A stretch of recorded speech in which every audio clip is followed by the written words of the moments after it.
Fellow countrymen and women, a very good morning to you all. This morning, we as the Tonsil Alliance felt it necessary to address the nation on two key issues that we felt were very important to be discussed. And these issues are, number one, the issue of Honorable Godfrey Wariamwamba's health, commonly known as GBM. And the second issue is the allegations of fake news that the chief government spokesperson, or rather the permanent secretary in the Ministry of Information and Media made yesterday. Apologies for that. So these are the two key issues that we felt necessary to address. Now, coming to the first issue of GBM's health and his continued admission to hospital, there are certain things which are beyond debate. So maybe let us agree, first of all, on the things that are not in contention. Number one, it is not in contention that GBM is seriously sick. It is not in contention.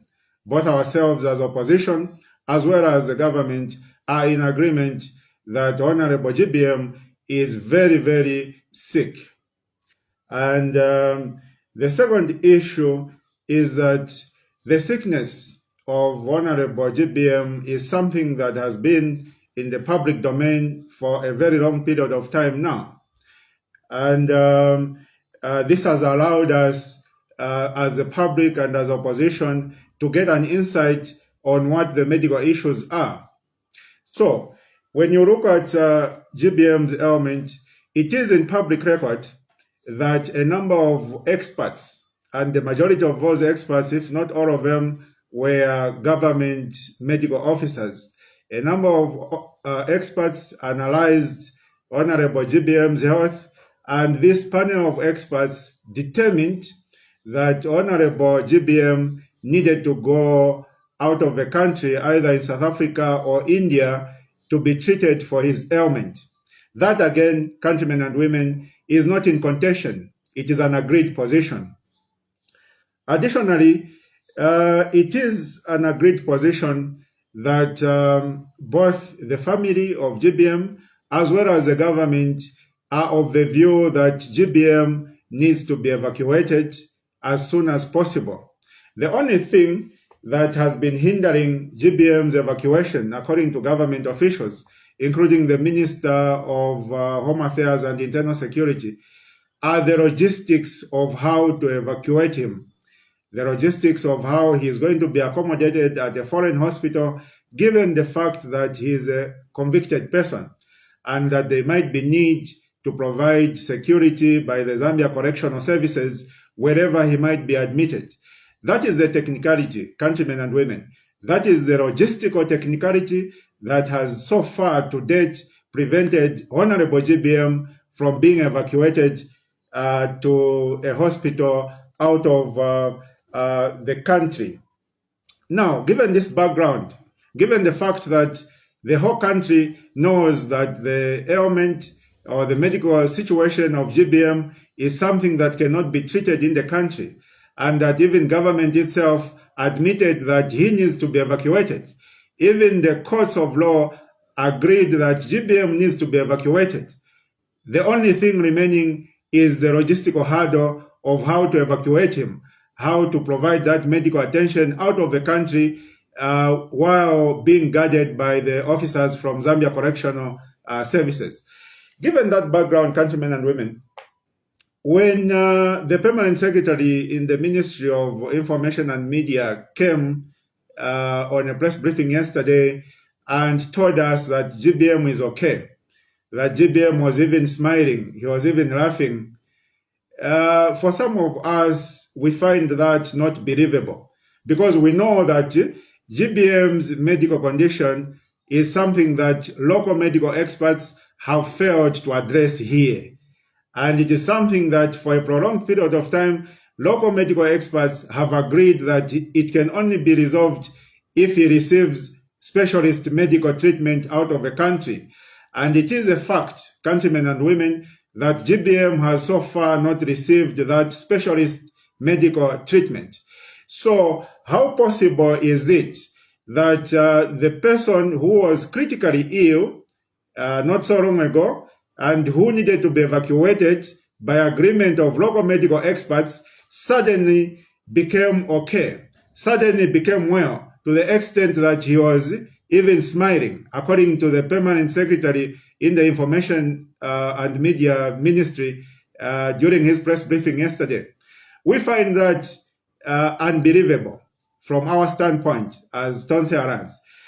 The other issue that makes it the position of government to be doubted is the fact that from the time that Honorable GBM was admitted to Mainasoko Military Hospital, access to him has been restricted.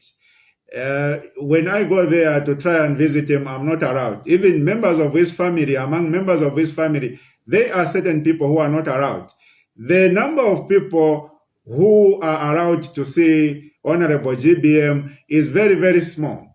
And according to our knowledge, it is only 3 people who are family members who are allowed to see GBM.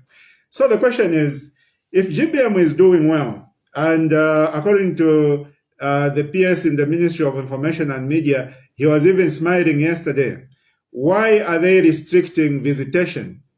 Why are they restricting visitation?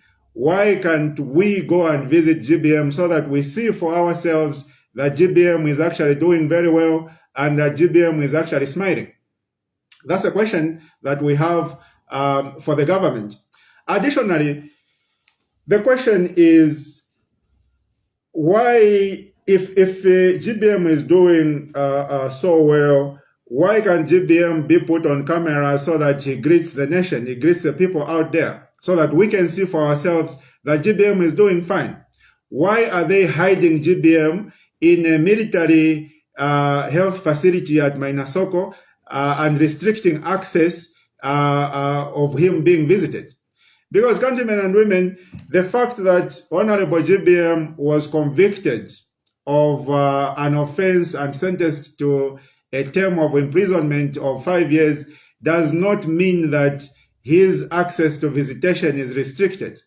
As a matter of fact, even if you went to Mukoweko maximum prison today, you'll find that people who are on death row are being visited by their families and friends. They are being visited by their families and friends. And yet these people are on death row. These are people who wear those white mikanjo at Mukoweko. They are on death row. And yet, almost on a daily basis, they receive visitors from their family. They receive visitors from their friends. They bring them food. They bring them all sorts of other things. And yet they are convicted murderers. And countrymen and women, Honorable GBM, according to the best of my recollection, is not a convicted murderer. He is not a convicted murderer. He was convicted of conflict of interest, which is a minor offense. So the question then that we have to government is, if a convicted murderer at Mukoweko maximum prison is allowed visitation by the Zambia Correctional Services, then why are they restricting Honorable GBM to be visited by us, the well-wishers, the family, as well as the friends? Why are they restricting access? And yet they come to us and tell us that Honorable GBM is actually doing very well and that he was even laughing. The question, countrymen and women, that needs to be answered regarding the issue of the health status of Honorable GBM, given the fact that we don't find the position of government believable. The issue that needs to be determined is whether these government officials that issue pronouncements on the health status of Honorable GBM are credible people. Are these people who are credible? Are these people who are believable? Because it starts from there. If a statement is coming from someone who has a history of telling the truth, then we might be compelled to believe such a statement. But if a statement is coming from someone who has a history of lying on a grand scale, lying to the nation, then of course it is only fair that we doubt what they say.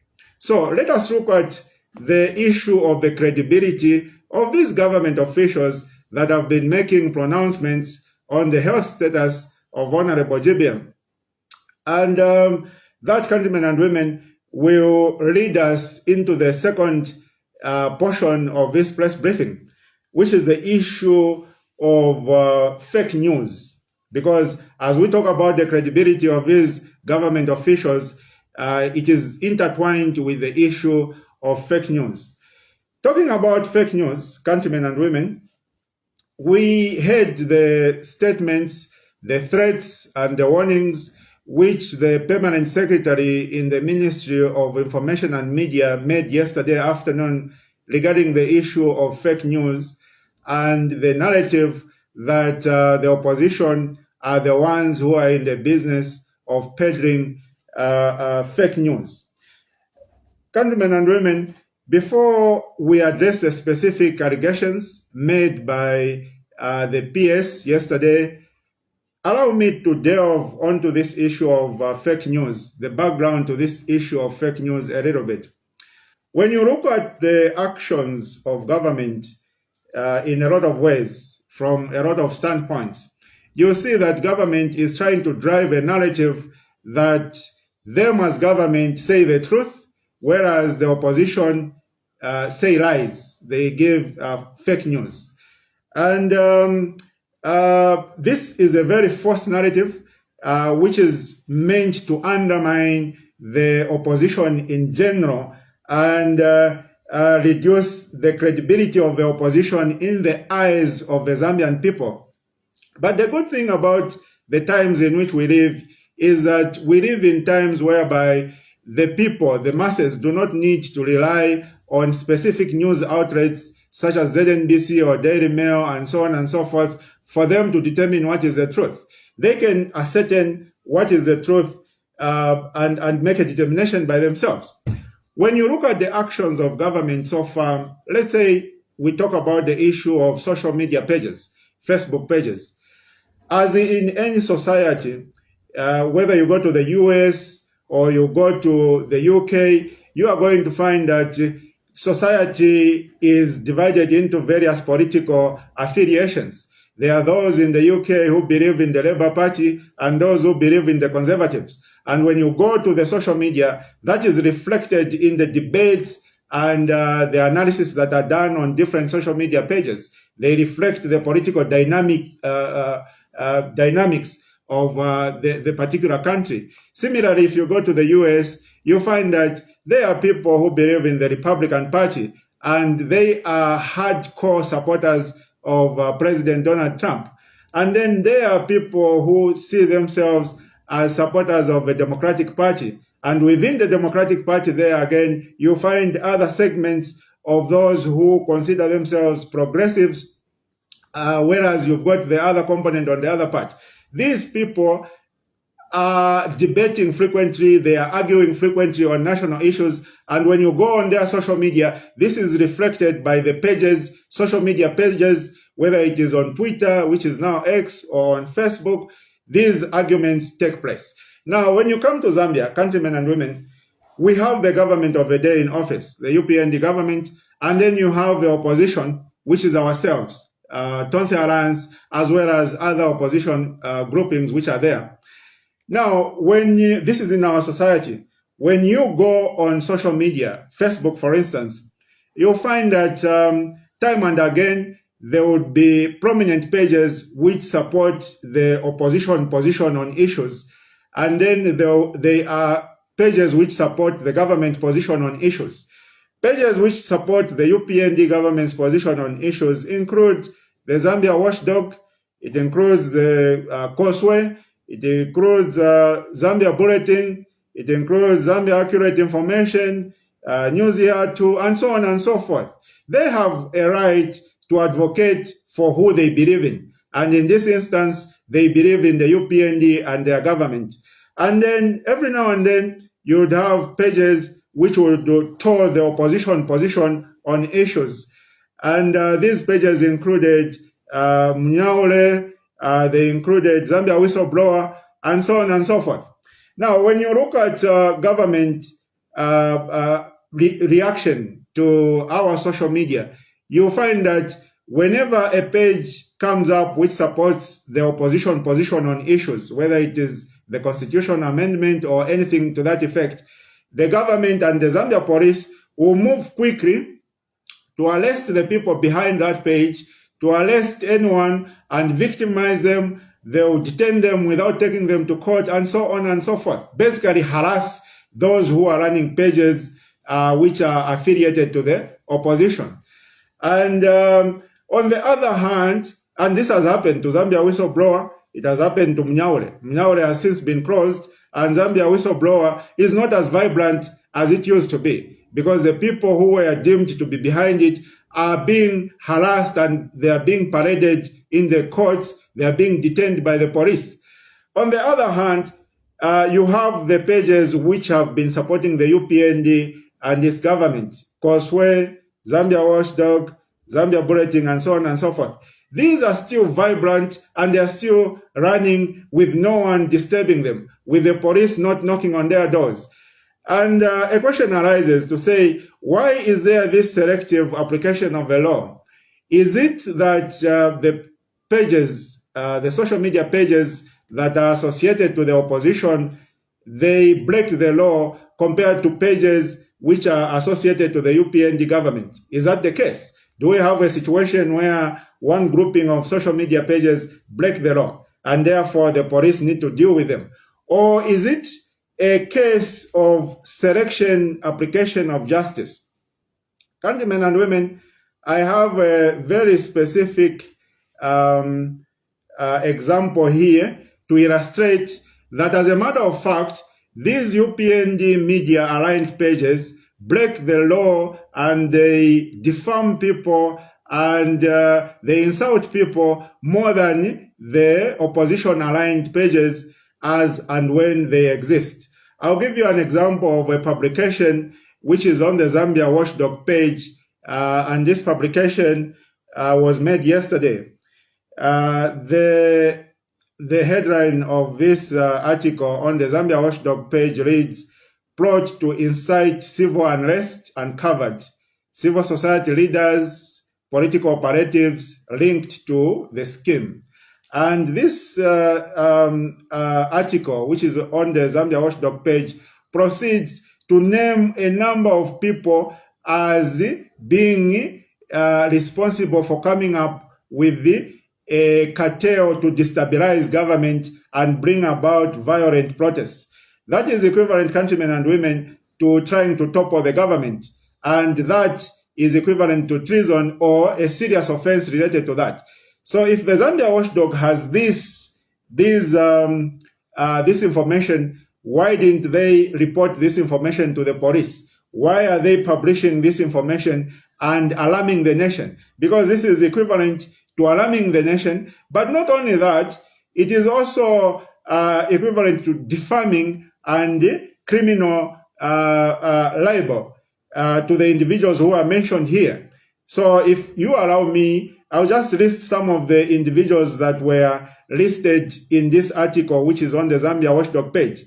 These include the former last president, State Council Musa Mwenya, civil society activist Brebna Changara, another civil society activist Lola Miti. It includes other people such as Binwe Mpundu. All these are being included in this article, this very inflammatory article. It includes Mr. Ibrahim Mwamba, who is a member of the Tonse Alliance. It includes the Catholic Church. The other people who are alleged to be involved in this plot include Honorable Emmanuel Mwamba, and so on and so forth. So these people are being defamed by this page, which is alleging that these people are plotting violent unrest in this country, which is equivalent to trying to topple the government. And yet, I can assure you, countrymen and women, that there will be no police action that will be taken against the people who published the Zambia Watchdog. There will be no action. And this example, countrymen and women, is just one of the several cases that we have of these pages actually publishing falsehoods, and yet no police action is taken against them. So that is the case with regard to social media. But some of you might argue, reasonably so, to say maybe the Zambia police have failed to trace the people behind the Zambia Watchdog. Maybe the Zambia police have failed to trace the people behind Causeway and other pages. That is an argument that some of you might want to make. So allow me to move to the second example of not a social media page, but a senior government official that made that published clear fake news, not so long ago, but yesterday. So yesterday, if you monitored the press briefing that was given by the permanent secretary in the Information and Media Ministry, you note that he made an assertion that Bill 10, first of all, that the current constitutional amendment process should not be equated to Bill 10. Bill 10 refers to the Bill number 10 of 2019, which sought to amend the Constitution when the Patriotic Front was still in office. That was referred to as Bill number 10. So the permanent secretary made a public statement to say, Bill 10, let me read it as captioned by Zambia National Broadcasting Corporation. So this is a news report by a reporter called Sharon Siame under the ZNBC Today page. It says, and I quote, Ministry of Information and Media Permanent Secretary Tawa Kawana says the proposed constitutional amendments are more participatory, fair, and inclusive. Mr. Kawana says the proposed constitutional amendments should not be compared to Bill 10, which was targeted at individuals, and one of these individuals was President Hakainde Hichilema. He says one such provision was that an individual who contested elections more than 3 times at presidential level and lost more than 3 times could no longer be allowed to contest elections. So, countrymen and women, this is a false assertion by a senior government official holding the position of permanent secretary in a key government ministry of Ministry of Information and Media, making a false statement, giving fake news to the nation that Bill 10 contained a provision which prevented a presidential candidate that had tried to be president and had failed 3 times. That, countrymen and women, is fake news. It is total fake news, and it is not fake news being peddled by a social media page such as Zambia Watchdog, such as Causeway, or such as Zambia Bulletin. It is fake news being peddled by the Zambian government, by the government of President Hakainde Hichilema. It is fake news which is being peddled, and you've got state media, including ZNBC, which is helping to spread this fake news. Okay? So we have a very unique situation in Zambia, countrymen and women, which I'll come to later. But at this point, allow me, because I've got bill number 10 in my hands here. I've got a printed copy as well as a soft copy. Allow me to just list for you the 16 items, constitutional amendment items that were in bill number 10 of 2019, so that you can see for yourselves that there was no provision in bill number 10 which tried to prevent a person who had 3 times failed to become president from standing as a presidential candidate. So I'll read for you quickly It reads, the Constitution of Zambia Amendment Bill number 10 of 2019, Memorandum. The objective of this bill is to amend the Constitution of Zambia so as to A, revise the preamble in order to reaffirm the Christian character of Zambia. B, revise the principles and values of the Constitution. C, revise the electoral system for election to the National Assembly. D, revise the period for dissolution of the National Assembly. E, revise the period of hearing and determination of a presidential election petition. F, revise the manner of election of mayor and council chairperson. G, establish the office of deputy minister. H, revise the composition of the cabinet. I, revise the provisions relating to the establishment of commissions. J, revise the provisions relating to the payment of pension benefits and retention on the payroll. K, provide for the membership of members of parliament in councils.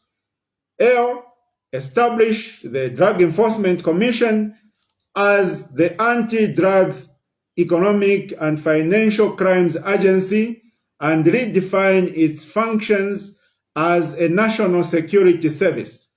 M, revise the functions of the public protector. N, revise the functions of the Bank of Zambia. O, revise the functions of the Auditor General. And lastly, P, provide for matters connected with and incidental to the above. So, countrymen and women, that is the Constitutional Amendment Bill number 10 of 2019. And we can see clearly that Bill number 10 did not in any way contain any provision which tried to prevent Mr. Hakainde Hichilema from standing as president because he had failed to become president on 3 or more previous occasions. So this is propaganda, countrymen and women, which is being peddled by President Hakainde Hichilema's government, by his senior government officials, because a permanent secretary is as senior a civil servant as you will ever get. The only person above a permanent secretary is the secretary to cabinet. So you have a senior government official peddling fake news as their contribution to the current constitutional amendment process, trying to deceive the Zambian people, trying to change the mindset in a fraudulent way of the Zambian people regarding the current constitutional amendment process. And yet, these senior government officials, no action is being taken against them for the fake news that they are actually peddling, because this fake news is designed to help the government of the day and disadvantage the opposition who are against the ongoing constitutional amendment process. So, countrymen and women, you can see clearly from the illustration so far, in conclusion, that we have a government which is itself in the forefront of peddling fake news, and that us who are in the opposition are the ones who are more credible. When we speak from a position of knowledge, we speak from a position of the truth, whereas the government, on the other hand, when they speak from a point of propaganda. They speak from a point of trying to fraudulently change the mindset of the Zambian people with falsehoods and with lies. That is a very strange situation, countrymen and women, that we have in Zambia. I say so because when you look at other countries, whether in Africa or Europe or anywhere else, what normally happens in the political arena is that you have the opposition who are peddling falsehoods, and then you have the government which is always trying to respond to those falsehoods peddled by the opposition. But here in Zambia, we have the opposite. We have a government which is in the business of peddling falsehoods and fake news, and then you have ourselves as opposition who have to every other day respond to those fake news and falsehoods and correct the position to say what the government said yesterday was false. It was lies. It was fake news. Tomorrow again, we hold another press briefing. We have to tell the Zambian people to say what the government said yesterday was fake news. So we have a very strange scenario here, countrymen and women, where the government, which is supposed to be credible, which is supposed to be speaking from a point of knowledge and truth, are the ones who are in the forefront peddling fake news.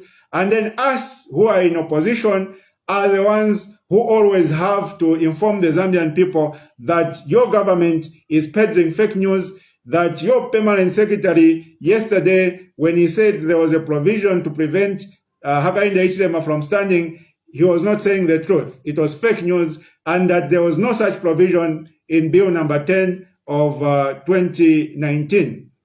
So, countrymen and women, in conclusion, given that background, given the credibility, given the integrity of government officials, and given their appetite for fake news, when a government official who is in the business of giving fake news comes forward and tells us that Honorable GBM is okay, that Honorable GBM was smiling, and yet no one else, no independent person is allowed to see Honorable GBM, would you find that information believable? Personally, I would not find that information believable. Not at all. So our challenge to the government is that if they want the talk about Honorable GBM and his actual health status to stop, our challenge to them is let them allow independent individuals from the opposition, church mother bodies, and so on and so forth, maybe 3 or 4 individuals, to go and visit GBM in hospital, to visit him. Since he is doing well and is smiling, so he will be able to recognize us, and I want to be part of that entourage. GBM will recognize us, and then we will wish him well, and then we will leave. We will not take too much of the time of Mainasoko Hospital, will not take too much of the time of the patient. It will be an in and out activity. Within 10 minutes, we would have seen GBM, would have seen that he's doing well for ourselves. Because as far as we are concerned, we cannot believe what the government tells us. We cannot believe what the permanent secretary in the Ministry of Information and Media tells us about the health status of GBM. Because these are individuals who lie and peddle fake news without flinching on their face. They say a lie with a straight face. So we cannot believe their position on the health status of GBM. Lastly, countrymen and women, we have a previous situation to this matter, whereby the same UPND government told us that Honorable Edith Nawakwi was faking her illness in order to avoid coming to court. It is the same government. They told us that Honorable Edith Nawakwi was faking her illness to avoid going to court. And that because of that, they had even applied to court so that the court can be moved to go and do its sittings at the house of Honorable Edith Nawakwi.